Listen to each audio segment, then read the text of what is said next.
Salut à toi, bienvenue sur le journal. Donc aujourd'hui, on va parler d'un sujet qui me tient à cœur, qui est la SPA de Mornac. S'il ferme, c'est 320 animaux condamnés à l'euthanasie. Ces dernières années, les dépenses vétérinaires ont explosé, donc dû à l'inflation, dû à la hausse des médicaments, mondialisation, et dû au manque de vétérinaires. Il y a aussi le fait que le refuge a perdu des subventions en fait dues au fait qu'il refuse l'euthanasie systématique. Par le passé, il y a des normes d'hygiène qui n'ont pas été respectées en fait par faute de moyens et aussi dû au fait qu'il y avait une très grosse entrée d'animaux et plus d'adoptions qui se faisaient. Il y a aussi des dons en fait qui se faisaient plus, donc les dons se faisaient de moins en moins réguliers.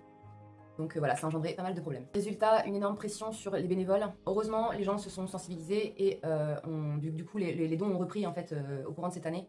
Ce qui fait que entre les dons et les actions donc des bénévoles, ce qui a permis de laisser encore un petit peu de temps, on va dire une année supplémentaire.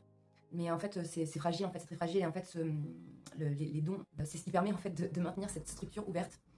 Mais le fait que le refuge ait réussi donc à tenir cette année ne veut pas dire qu'il tiendra l'année prochaine sans les dons. Cette année, donc la SPA de Mornac a eu un déficit de 100 000 euros. Ils ont couru dans tous les sens pour pouvoir les récolter.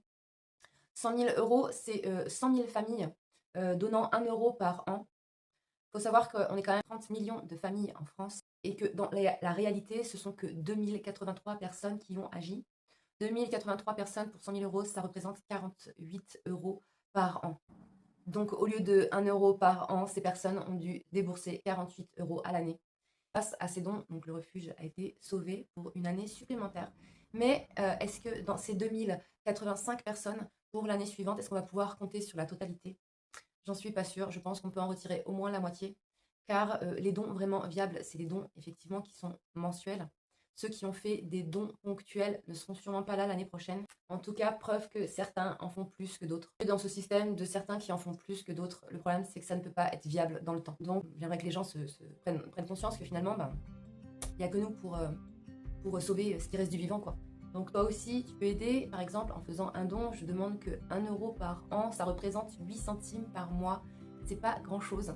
Donc si du coup tu es intéressé pour faire ce don-là, je t'invite à aller donc, sur le site, je te mettrai le lien en barre d'infos. Donc à savoir que du coup sur le site, c'est une plateforme en fait qui gère ces dons-là. Donc si toi tu donnes 1 euro, cette plateforme va te prendre 20 centimes supplémentaires, donc ça te reviendra à 1,20 €. Mais si vraiment tu ne peux pas dépasser ces 1 euro, tu peux faire un don de 80 centimes au refuge. La plateforme, elle, va se servir 20 centimes dessus. Et donc c'est toujours mieux que rien du tout.